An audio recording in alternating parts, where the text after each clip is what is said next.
Hey everyone, how's it going? You're watching Corgi Lumpur. In today's episode of How You're Getting Effed, Asia Edition, we'll be going over review websites. So I was at the mall the other day and I saw this Lexus Roadshow, and one of the models that they had was this one over here, which is the Lexus RZ electric vehicle. And one thing that I noticed is that it had this sticker on both doors which said SGCarMart Car of the Year 2023. For those who don't know, SGCarMart is a car review / listing website from Singapore. It is one of their most established car websites, and that's where a lot of people go to shop for both new and used cars, and also they produce some car reviews on the side. And I did not know that this Lexus RZ had won SGCarMart's Car of the Year award, because I don't really pay attention to local review websites from Asia, and by the end of this video you'll probably understand why that is. So first things first, where do I get my information about cars and the automotive world? Well, from American websites! Just last weekend, I uploaded a video telling people about the importance of paying attention to what's happening outside of their own country. And that advice applies to everything, not just mandates and draconian internet censorship policies that your governments are trying to introduce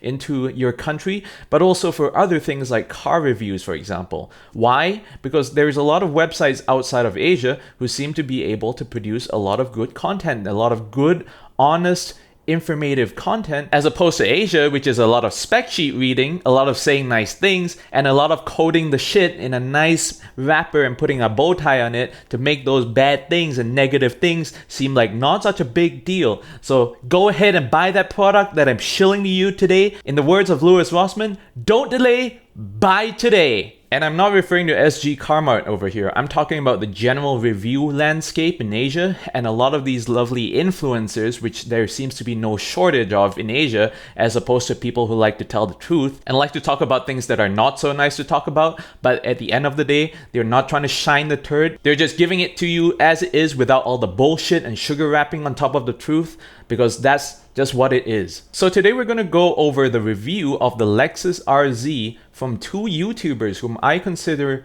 and many others as well, the most honest, straightforward, and transparent car reviewers on the internet. One of them is Savagegeese, run by two guys named Mark and Jack. They review all sorts of different cars. And the other car reviewer is actually a mechanic called the cont'd channel. This guy Ahmed is actually a mechanic who runs a workshop specializing in Toyota and Lexus models, but he also reviews cars from time to time. So some people might say that he has a little bit of a bias towards Toyota and Lexus vehicles, but yet he still has negative things to say about the RZ. And at the end of his review, which I'll link down in the description below, he actually says that the Lexus RZ is quote unquote, it is horrendous. That's just the best way I can describe it. And after we go through the points from Savagegeese and the cont'd channel, we're going to go over the review from SGCarMart, and you're going to notice the difference that are worlds apart between those three different reviews of the same car. So let's get right into it. So today by my side, I do have some quotes and points that I prepared before this video. I usually ad-lib my videos,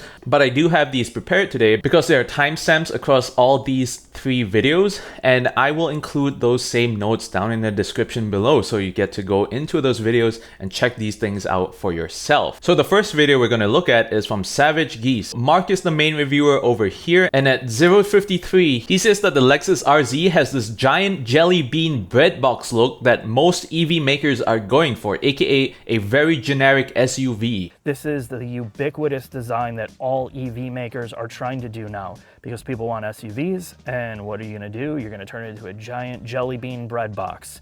And they are not the most attractive. That's a pretty subjective thing, because some people might say that this looks like the Lexus NX or the Lexus RX, so not really a negative point against the car at this point. But at 2:35 he says, quote, the drive mode page looks like they set it up in about 27 seconds. He's saying that the touchscreen system is a generic Toyota touchscreen system with just some additions for EV mode in the RZ. But in Toyota Connected, it's the same system you've seen in every Toyota product. They haven't really reskinned it for Lexus yet, other than adding a few menus for the EV part of this, which are really, really generic. The drive mode selection looks like they set it up in about 27 seconds.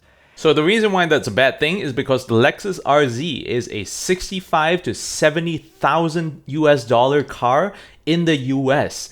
In Malaysia, the same car, the Lexus RZ, starts at 430,000 Malaysian ringgit, which is equivalent to 100,000 US dollars, which is 50% more than what it costs to buy in the US. And in Singapore, which is where SGCarMart, the third review website that we're going to be looking at for the review of this car, the Lexus RZ starts at 400,000 Singaporean dollars, which is equivalent to 310,000 US dollars. Yes, you heard that right. Starts at 310 grand USD in Singapore. So if you're paying that much money for this car, that is an even bigger reason to be butthurt that the entertainment touchscreen system is pulled straight out of the parts bin of Toyota. Let's move on. At 310, Mark talks about the touch buttons and submenus on the steering wheel and says, quote, "This is a great example of reinventing the wheel that doesn't need to be done. It's just mostly stupid." They have moved to this capacitive style physical buttons on the steering wheel, and all of that's controlled through the HUD. And this is a great example of reinventing the wheel, much like adding a yoke option that's steer-by-wire that doesn't need to be done. By going through a sub-menu to do common controls in the HUD, I know they're trying to consolidate and simplify this and not having a cluttered wheel, but again, it's just mostly stupid. I mean, people can figure out how to have like 7 functions on a steering wheel, and now you're having the menu jump to do a lot of it. And I agree, because there's no real reason to move away from physical buttons on the steering wheel to touch buttons, which you can now accidentally bump as you're using the steering wheel. There is no reason aside from change for the sake of change. And speaking of change for the sake of change, at 438, Mark talks about how the electronic door handle of the Lexus RZ is just stupid. And he shows in his video that he needs to slam the door repeatedly sometimes in order to make the door close because of that fancy ass electronic latching system that replaces the traditional latching system in most car doors that we've had up till today. If you grab it quickly and try to slam it, it's still in a delatched state and it just bounces back open. Keeps bouncing back open, so you can't really touch the door handle, the inside part of it. You have to use like your palm to shut the door. Just again, stupid shit about modern technology of removing mechanical systems to go to everything electromechanical for electronic control of everything.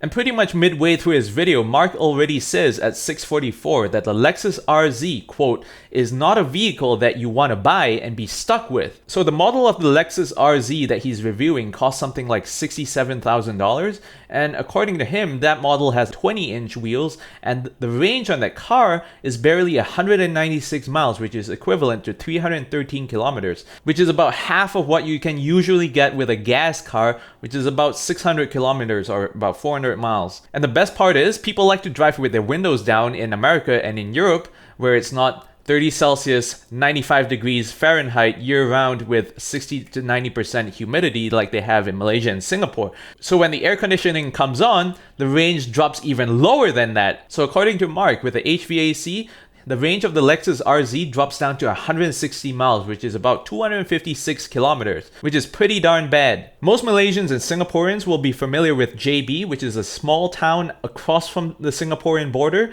where a lot of people like getting their $2 per gallon gas and their grocery shopping during the weekend. So to give you some perspective, depending on where you live in Singapore, JB is about 30 miles or 50 kilometers, and the average day trip into JB to get your groceries, to get your errands run, your haircuts and your massages, and to get your gas, you'll be driving at least 100 to 150 kilometers. That's 60 to 100 miles at minimum. That is pretty much half of the range that Mark is getting out of his Lexus RZ review unit with the AC on. And God forbid that you get stuck at the border, which is pretty common from Singapore to Malaysia and vice versa, and you get stuck in traffic somewhere between 2 to 4 hours over 3 to 5 miles, which is something that is not uncommon when you live in Singapore and try to get your cheap groceries and gas across the bridge. So think about the range anxiety that you'll get in this car, even in a small island like Singapore, where any trip outside the city into Malaysia is going to make you worry if you're going to have enough power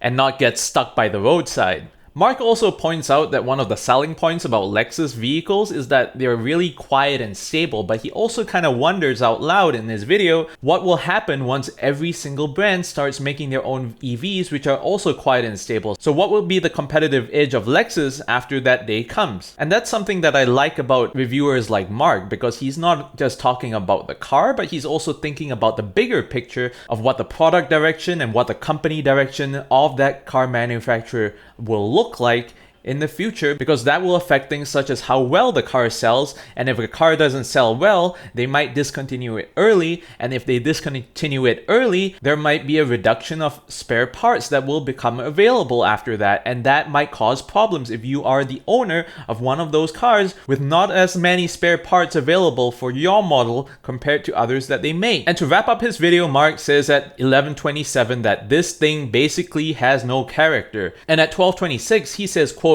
"Where this stands is that it's not horrible, it's not great, but it's certainly not worth spending your money on. This is not something you want to buy." And he's talking about his model of the Lexus RZ, which is priced at just under 70 grand. Final thoughts on the RZ. I said it in the shop, this is not something you want to buy. So those are just some highlights from the Savagegeese review of the Lexus RZ, which I've linked down in the description below, so check that out for yourself for the full picture. And now we'll move on to the review from Ahmed from the cont'd channel and talk about what he thinks about the Lexus RZ. Because Ahmed's a mechanic and he goes through a lot of technical detail, that sounds boring to a lot of people, but hey, if you're spending 70 grand or 310 grand in Singapore for this car, you might want to invest 40 minutes of your time to make sure that you don't get buyer's remorse after you drop all that money. I also have the cont'd channel's review of the Lexus RZ in the description below, so you can also check that out. But at 8:58 is when he gets into the critical part of the review. He spends the first 8 minutes or so talking about what's under the bonnet or the hood of the Lexus RZ, and then he starts talking about various points that make this car not so good. He prephases all of his criticisms at 8:58, where he says that the Lexus RZ, quote, "falls behind." These two words, you will hear them a lot in this video, falls behind others. And at 14:35, by the time Ahmed is done reviewing what's under the hood of the Lexus RZ, he says, quote, "This is extremely behind. It is so behind," in reference to all the piping and cooling and drive mechanisms under the hood that drive the Lexus RZ. He does like the visuals of the Lexus RZ, unlike Mark from Savagegeese, so Ahmed says that he likes both the exterior design and also the fit and finish inside the car. However, at 28:24, Ahmed shows that the car has a flimsy charging door, and you can see this motion that he does with the door, and it's just made out of plastic or something. But it is extremely flimsy, the door itself. If you push it from here, it won't open, it just flexes. If you push it from here, however, just the right way, it opens. I wish this would be a little better, but that's what they did. Now remember this part, because this is something that the reviewer from SGCarMart does not point out despite fiddling with the charging door in his review. Now, one big difference from the UX is that this RZ is fitted with a Type 2 charging socket, so this is a much more universal standard compared to the charger mode that came with the UX, and that means that you should not have any issues finding a charging station. Now, here we also At 30:26, the cont'd channel remarks that there's no rear wiper on the Lexus RZ, and he says, quote, "To actually drive this in the rain, you need a rear wiper." So this is one of those cars where you need a rear wiper. You know, some hatchback vehicles have like a straight down glass panel on the back, and they don't really have a wiper, and that's maybe for good reason. They want to keep that aesthetic, and in that case, the water just flows straight down the vertical back of the car, right? At 32:24, he opens the liftgate of the Lexus RZ. He says, quote, "Looks like a decent storage space, but it's not." He starts talking about the shape of the vehicle, about how the roof is sloping down, and that kind of eats into the cabin space and the luggage space that you have as a result. This, at first glance, looks like a pretty decent storage space, but it actually is not. Because of that coupe-like design, if you look here, we have a very steep angle and then it comes down. So basically, you can't put tall stuff here.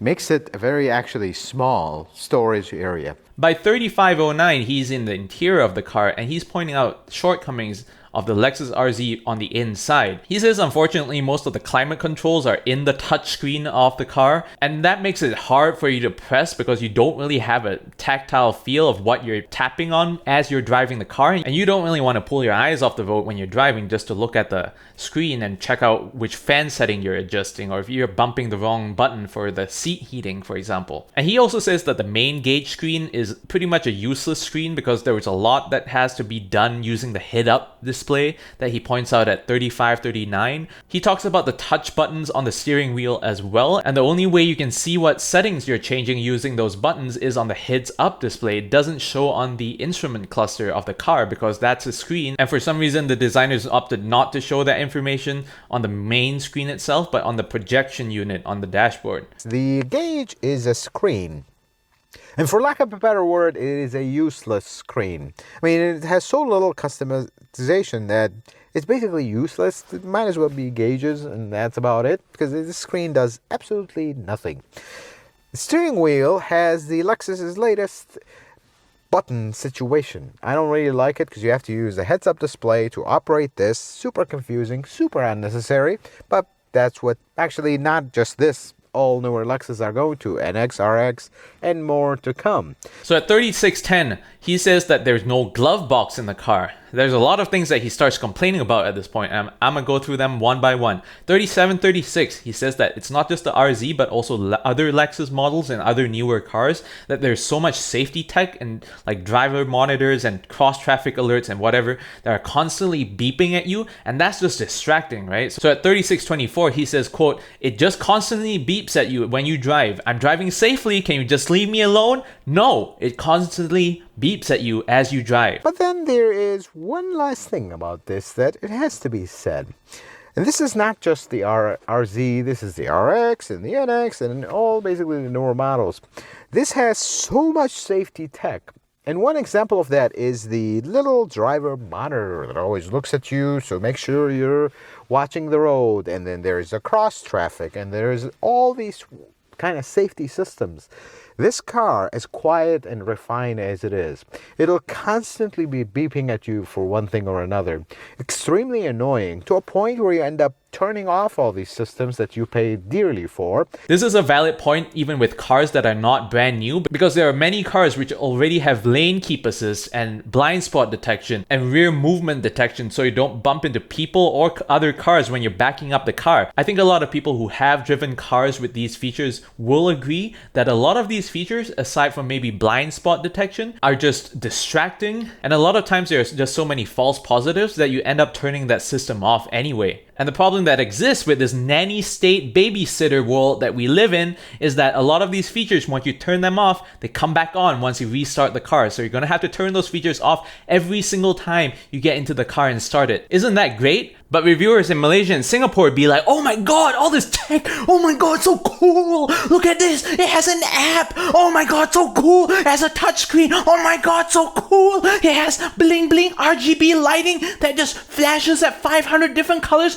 per second as you drive it on the highway, oh my god, so cool." And that, folks, is why I don't care for a lot of car reviewers and reviewers in general who are from Asia, because they look at these stupid tech features and say, "Oh my god, it's so cool, it's so cool." And the reality is most of those features suck to use as a user who uses it on a daily basis. And I'm not just talking about cars, I'm talking about smart locks, having a digital peephole that runs out of batteries all the time and you have to charge that thing every couple of weeks. Why can't you just be normal and have a traditional glass peephole that doesn't require any batteries whatsoever, like a normal person? Why can't you just have a normal washing machine that doesn't connect to the internet and doesn't yet try to use an app that tells you when your laundry is done and tries to use that as a selling point? Why can't you have a car with physical buttons that you can press without taking your eyes off the road like a normal person? So at 3954 of the Car Care Nut channel's review of the Lexus RZ,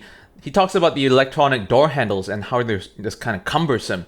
And at 4048, which is the things I don't like section, he talks about how the Lexus RZ is, quote, "is just horrendous. That's the best way I can describe it." Let's talk about some things I don't like about the Lexus RZ, starting with the whole thing. I don't think this is a good car from Lexus, folks, because as an electric car, it is just horrendous. For lack of a better word, this is the best way I can describe it. And he finally talks about the range of the car. So he got 183 miles with the Lexus RZ with the HVAC off, which is the heating AC system. That's equivalent to 293 kilometers. And with the HVAC on, he got 138 miles, which is about 220 kilometers. That's about 10% lower than what Mark from Savagegeese got in his review. Now keep in mind that Savagegeese posted their review of the Lexus RZ in September of 2023, which means that they probably reviewed it sometime during summer. That means that they were using the air conditioning when they got that 160 mile, 256 kilometer number. And the cont'd channel posted their review of the Lexus RZ in May of 2023. That means he probably tested the car in colder weather, which means that his 138 mile / 220 kilometer range is probably derived from having the heater on instead of the AC. So if you're living in a place with warmer climate like Florida or Malaysia and Singapore, you probably want to look at Mark's number as the more accurate one, which is about 160 miles, 256 kilometers. So the cont'd channel not just talks about the lack of range of the Lexus RZ, he also complains about how it takes forever to charge. He says at 4303 to charge from 30 miles, which is 50 kilometers, till full, it took him about 2 hours 43 minutes. That's close to 3 hours long just to get up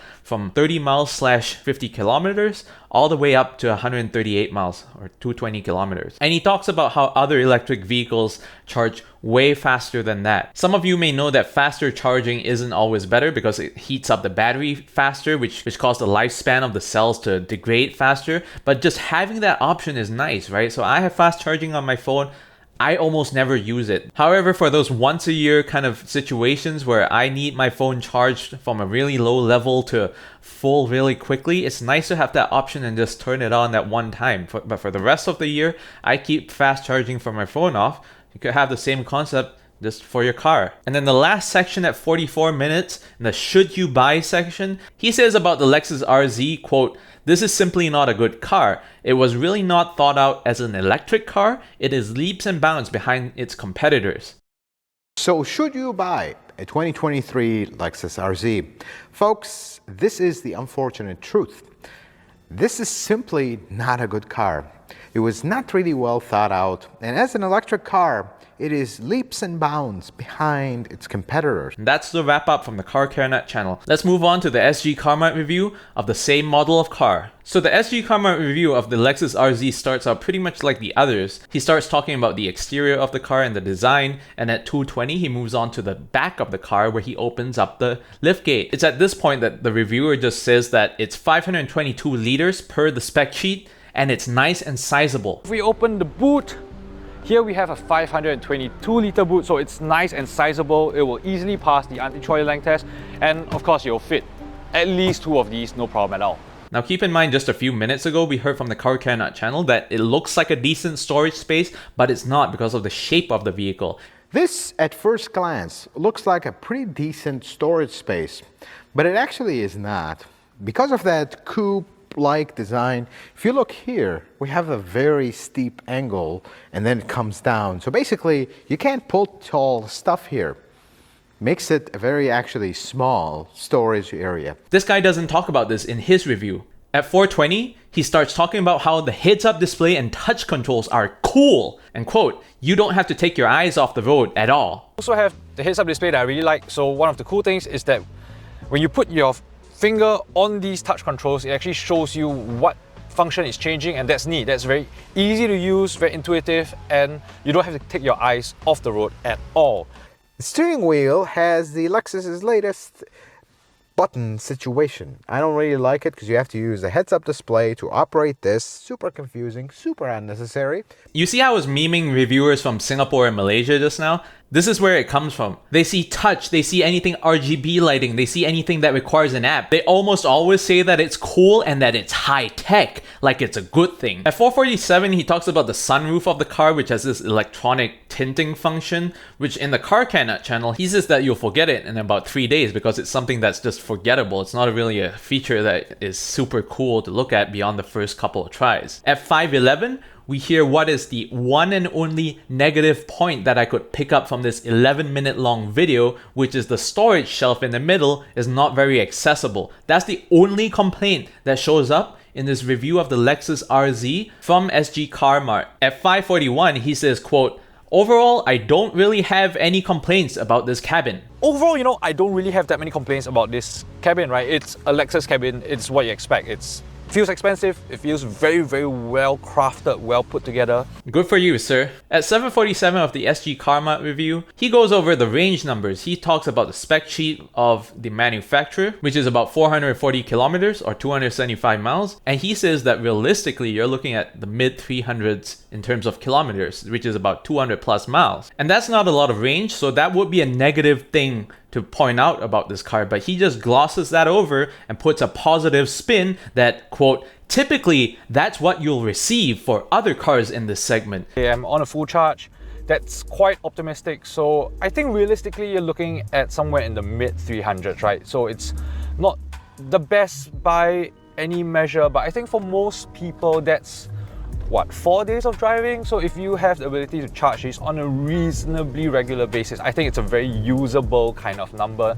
That is the kind of number that you typically are going to be seeing from cars in this kind of segment. And when he says other cars in this segment, he seems to be referring specifically to electric vehicles that are SUVs, that are of this size. He's not comparing it to gas vehicles at all, which a lot of reviewers in general like to avoid doing as well, because they don't want to insult the all-powerful, all-marvelous EV. Don't you want to save the environment, bro? EVs are great, bro. They're so high-tech, bro. They're so cool, bro. You have an app for the EV, bro. Buy an EV. Don't delay. Buy today. Louis Vossman. And at 8:45, he says, quote, "From a price perspective, this is quite a reasonable alternative to a petrol car." Is it really though? At a starting price of 400,000 Singapore dollars, aka 310,000 US dollars, is it really a great alternative to a petrol car? I mean, cars in Singapore are expensive,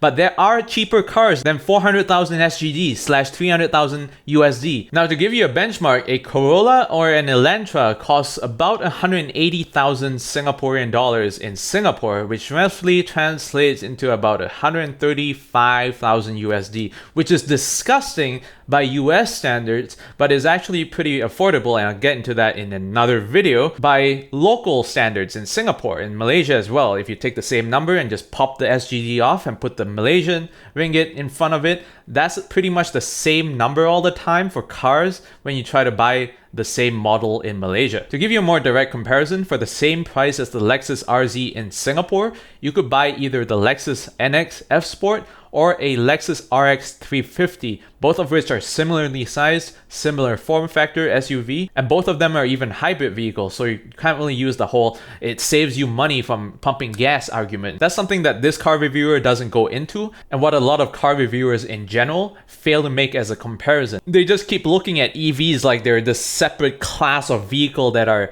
not comparable to anything else. Unless the buyer of the car is an EV fanatic, I don't think that the average consumer, Joe, is going to look at cars just based on the type of fuel that they consume. They're probably looking more at price point and comparing the options across the budget that they have and seeing which model works out better. Fuel type is not a primary consideration, and even if it was, I would say that gas is still the way to go in terms of convenience, especially if you live in an apartment.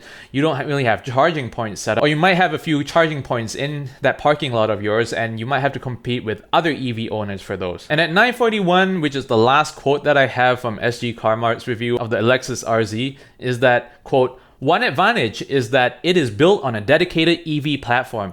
Whereas compared to the iX3 and the EQC, I think the one advantage that this RZ has is that it is built on a dedicated EV platform, so you get those benefits, right? I think the timing of this quote is perfect over here, because this is probably the deal closer of the point that I was trying to make at the beginning of this video, which is why I don't really trust or read reviews of anything from content producers in Asia. Because if you had the time to go over the Savagegeese review of the Lexus RZ and also the Car Carnot channel's review of the Lexus RZ, both of which I actually viewed in full, you would notice that both Mark and Ahmed talk about the Lexus RZ being built on Toyota's first EV-only platform, and that platform is just at its infancy, that you should probably expect this as a jump-off point for Toyota and Lexus to build future platforms for other EV models that are even better. So the fact that the reviewer from SGCarMart points out that it's built on a dedicated EV platform, I don't really see that as a plus. In fact, the two other reviewers before this pointed this out as a minus because you're basically an adopter of this EV platform from Toyota and Lexus, which is on its first iteration and behind its competitors. Okay, so how the hell did the Lexus RZ win SGCarMart Car of the Year 2023?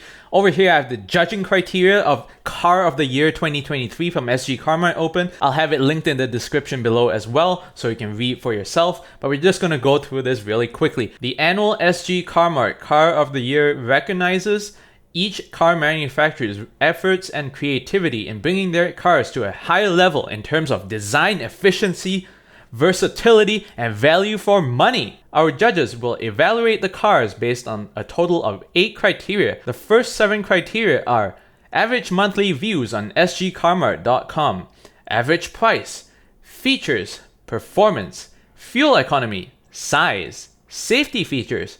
The 8th criterion is where you guys, our readers, are involved. In order for fair competition to take place, consumer voting will hold a massive 65% of the total score, which means your votes play a huge role in determining the winners. Our judges are always on the hunt for perfection, so be sure to pay extra attention to detail and overall professionalism. Our judges will be keeping a lookout for your votes. So as you can see over here on the right side, there's a breakdown of how the different aspects of a car are judged in order for them to determine which car makes Car of the Year across these different categories that you can see here. So in my opinion and experience, and I think this is something that you'll begin to understand more once you hear more of me in future videos where this train of thought comes about, is that this sounds a lot like the reviewer trying to push away the blame of any negativity onto the viewers while being able to deliver some shoe shining service to the manufacturers. The thing you have to understand about reviewers, and I was a product reviewer once upon a time myself, I'll talk about that in a separate video, is that they are incentivized not to say bad things about the review products that they get from manufacturers. The reason why that is that if you say too many negative things about a company's products or the company itself, that company is going to start to not like you. When they start to not like you because they realize whenever they send you a product you're awfully critical about them, they stop sending you stuff to review. And when they stop sending you stuff to review, you start getting a shortage of things to review for content on your own website, on your own video channel. And when you lack content to review and it's hard for you to procure review units outside of the manufacturer, you start getting fewer viewers. When you get fewer viewers, you get less ad revenue. When you get less ad revenue, you get less money. So a lot of reviewers in general, and I'm not referring to SGCarMart here specifically, nor am I saying that they're getting paid to do all these reviews. That's not what I'm saying. I'm saying product reviews in general, not just cars, not just Singapore, not just Malaysia,